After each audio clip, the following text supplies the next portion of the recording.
Ici Radio Clédou. C'est tout au monde à vos oreilles. Radio Clédou, le journal avec Sotelma Malitel.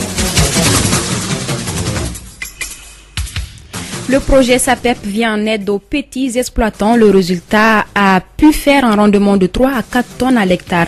Le secrétaire général Lassine Traoré nous en dira plus au cours de ce journal. Les résultats contestés de l'élection présidentielle en RDC étaient au centre d'une réunion à huis clos à Addis Abeba ce jeudi 17 janvier entre la SADC, la CIGRL et l'UA, une rencontre à la demande de Paul Kanam, président en exercice de l'Union africaine.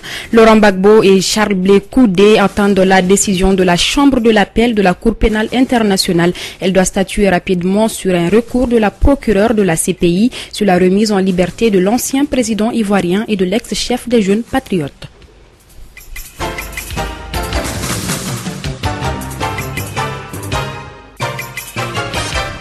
Mesdames et messieurs, bonjour et bienvenue dans ce 13h. Environ 80 000 petits exploitants ont bénéficié de l'appui du projet SAPEP, le projet d'amélioration de la productivité agricole des petits exploitants pour l'Afrique subsaharienne leur a permis de faire un rendement de 3 à 4 tonnes à l'hectare. L'information a été donnée au cours de sa 6e session du comité de pilotage.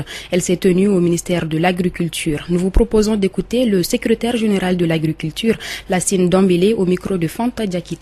Dans un contexte de changement climatique et de besoins alimentaires de plus en plus croissants, l'utilisation des nouvelles technologies prenant en compte les changements climatiques devient une nécessité impérieuse. C'est pourquoi le projet a diffusé diverses technologies résilientes aux effets des changements climatiques, dont entre autres la gestion intégrée de la fertilité des sols, l'accès et la disponibilité de semences améliorées. La mise en œuvre de ces technologies a permis aux producteurs concernés d'améliorer le niveau de leur productivité agricole et d'augmenter leurs revenus. Il faut toutefois signaler que le projet devrait réaliser certaines infrastructures communautaires, telles que les magasins de stockage, les centres agro-business, aménager des périmètres et faciliter l'accès au marché et au crédit pour les exploitations agricoles vulnérables. Le budget prévisionnel pour l'exercice 2019 est de 1 milliard 771 320 770 francs CFA. Avec la récente signature de la convention entre l'IFDC et l'AGTR, nous osons croire que la réalisation de ces infrastructures sera une réalité. La Société malienne de patrimoine de l'eau potable, à l'heure du bilan et des perspectives, la SOMAPEP, a tenu ce jeudi à son siège sa 35e session du conseil d'administration. 3 points étaient à l'ordre du jour. L'état d'exécution du budget de l'exercice clos au 31 décembre 2018, le budget prévisionnel de l'année 2019 en plus de 3 marchés et contrats financiers par la Banque islamique de développement. Le directeur général de la SOMAPEP, Zani Kone, au micro de Mariam Kouyaté. Les différents points inscrits à l'ordre de cette 35e session ordinaire du conseil d'administration de la Société malienne du patrimoine de l'eau potable, c'est d'abord l'état d'exécution de l'exercice clos au 31 décembre 2018, ensuite le budget prévisionnel pour l'année 2019. Et en divers, on aura 3 points de marché et de contrat aussi à discuter. Il faut retenir que le budget a été accompli en tout cas à plus de 97%. Donc il était prévu effectivement pour l'année 2018 en termes de produit, total produit, environ 68 milliards. Vous savez que SOMAPEP, c'est une société principalement axée sur les investissements. Donc nous recevons des bailleurs techniques et financiers, beaucoup d'argent, et c'est ce qui fait qu'on avait une inscription autour de 68 milliards pour l'année 2018. Les 97% ont été réalisés. Il faut retenir que pour le prévision de 2019, il y a une croissance de 1% par rapport à 2018. Donc il y a 1 milliard encore qui s'ajoute. On sera à peu près à une prévision de 69 milliards. Parmi les 69 milliards, il faut compter en tout cas les 95% seront issus des financements des bailleurs de fonds, des bailleurs techniques et financiers. Et le reste, c'est la contrepartie de l'État malien et sur fonds propres de la Société malienne du patrimoine de l'eau potable. C'était là dans Zani Kone, le directeur général de la SOMAPEP. Le Forum national de la jeune fille a pris fin hier à Bamako. La promotion de la communication sur la santé reproductive et sexuelle des jeunes filles, gage de la réalisation des objectifs du développement durable, c'était le thème de la rencontre. La cérémonie de clôture s'est tenue au Carrefour des jeunes de Bamako. Écoutons Alioune Gueye, président du réseau national des jeunes de Mali Renagem. Ce qu'il faut retenir, c'est l'engagement renouvelé de la jeunesse malienne à relever les défis du moment, à faire face d'abord à ses propres problèmes, les problèmes liés à l'emploi, les problèmes liés aux questions de la santé, les problèmes liés à l'éducation. Donc la jeunesse, dans sa grande diversité à travers le Renagem, a échangé sur ces problèmes-là et à travers des recommandations a proposé des solutions. La jeunesse aussi a réaffirmé son attachement à la démocratie, à la cohésion sociale, au vivre ensemble, parce qu'aujourd'hui nous savons que notre pays est confronté à d'énormes difficultés liées à un déficit sécuritaire, les problèmes du Nord, les problèmes intercommunautaires aujourd'hui qui sévit au centre du pays. Tout ça constitue des lots de préoccupations pour la jeunesse malienne et à travers ce forum national de la jeune fille malienne, les jeunes filles maliennes se sont engagées à œuvrer pour davantage pour la paix sociale, pour la réconciliation, mais aussi pour le développement national. C'était là donc Alioune Gueye, président du réseau national des jeunes du Mali Renagem. Il était au micro de Étienne Niaré.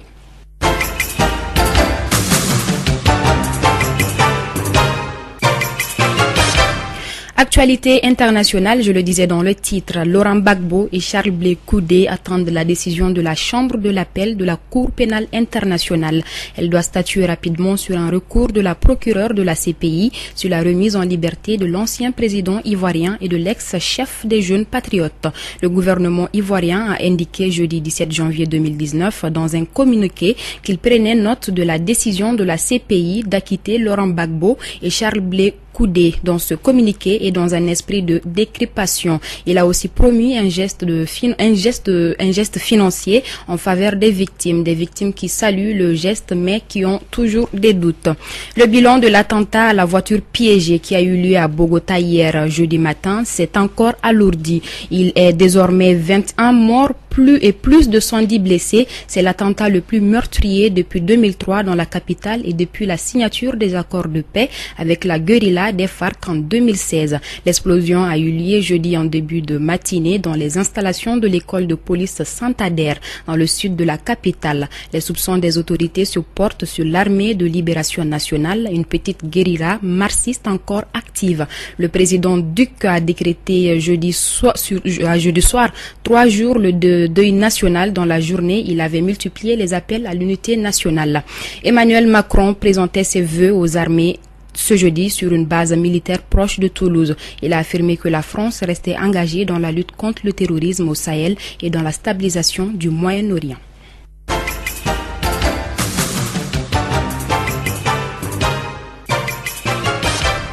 L'utilisation excessive du téléphone smartphone joue sur la vision humaine. De nos jours, le smartphone est devenu un outil plus ou moins indispensable dans la vie de l'homme. D'autres l'utilisent dans le cadre du travail, d'autres pour naviguer sur les réseaux sociaux. Étienne Niaré, reportage. Les yeux fixés sur leur téléphone en train de tchatcher, naviguer ou jouer, c'est l'image de nos jours dans les grains ou autres lieux de rassemblement. Pourtant, ce comportement qu'adoptent les jeunes a des conséquences sur la vision humaine.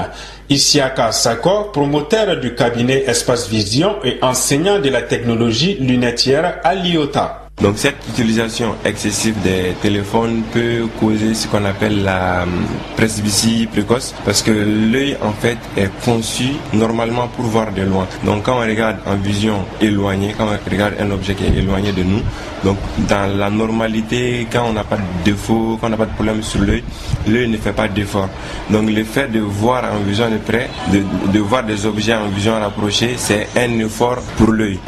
Cet effort-là, c'est appelé l'accommodation. La capacité que l'œil a à faire la mise au point sur des objets rapprochés. Et cette cet effort-là, c'est avec des muscles en fait que l'œil travaille pour pouvoir faire cette mise au point-là. Donc, et à force d'utiliser en fait, de faire travailler l'œil en vision rapprochée, donc ça peut créer ce qu'on appelle la presbytie précoce. Donc avoir des difficultés à voir net en vision rapprochée. Donc au-delà de ça, ça peut créer chez les jeunes, ça peut créer ce qu'on appelle la myopie, le problème de vision de loin. Certes, le téléphone est devenu l'outil indispensable dans le milieu professionnel, mais selon Isiaka Sako, son utilisation doit être modérée. Il y a aussi des solutions alternatives si on est vraiment obligé de l'utiliser tout le temps. C'est devenu pratiquement une drogue. Donc ça, c'est certains verres qui peuvent soulager en fait l'effort que l'œil fait sur ce téléphone-là. En même temps, ces verres-là, il peut y avoir des traitements dessus, comme vous le savez, sur les écrans de téléphone, de smartphone. Il y a cette lumière bleue là dont je pense que beaucoup ont entendu parler, qui est nocif pour l'œil, qui peut créer en fait le vieillissement rapide de l'œil. Donc ça accélère en fait ce vieillissement de l'œil. Donc il y a un filtre spécial en fait qu'on peut mettre sur les verres qui permet de filtrer cette lumière bleue là et nous protéger contre ce vieillissement de l'œil. Il faut dire qu'un tiers de la population mondiale possède un smartphone et le nombre augmente de jour en jour.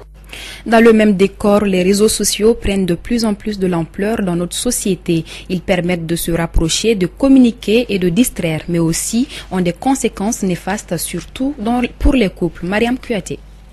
Est-il possible que les réseaux sociaux soient devenus des armes de destruction massive de couples et de relations? Bien vrai que c'est un moyen de communication, d'information, beaucoup de personnes l'utilisent autrement. Écoutons quelques témoignages. J'avoue qu'aujourd'hui, ça cause un réel problème dans le foyer parce que à cause du téléphone, le contact, ou je dirais la communication entre les couples est maintenant vraiment réduite.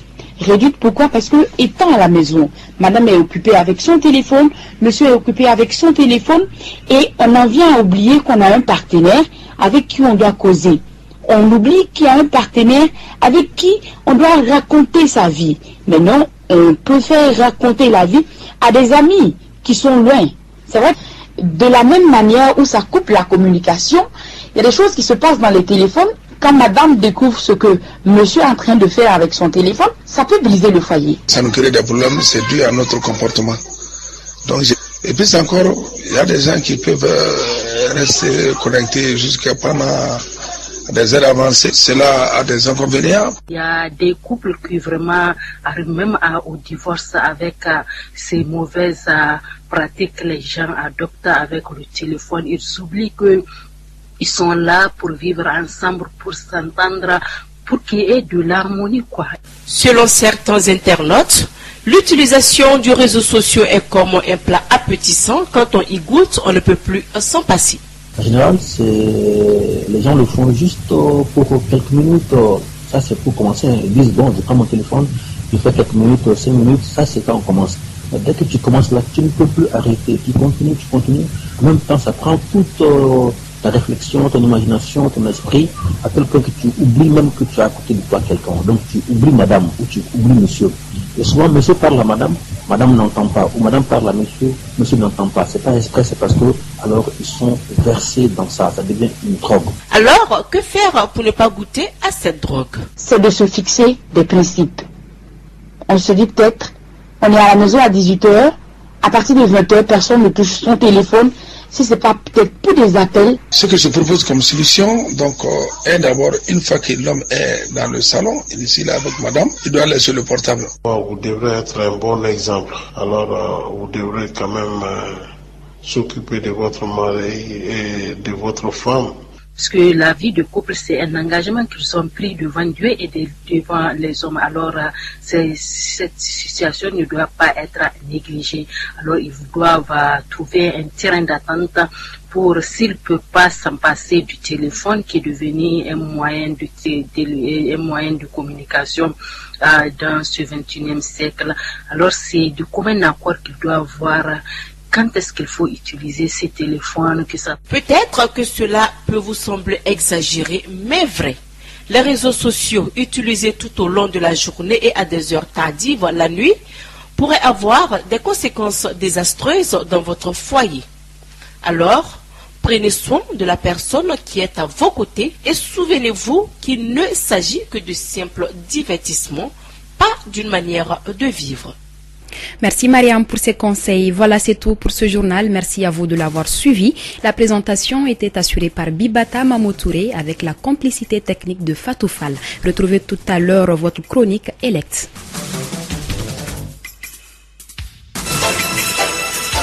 Radio Kédou, le journal avec Sotelma Malitel.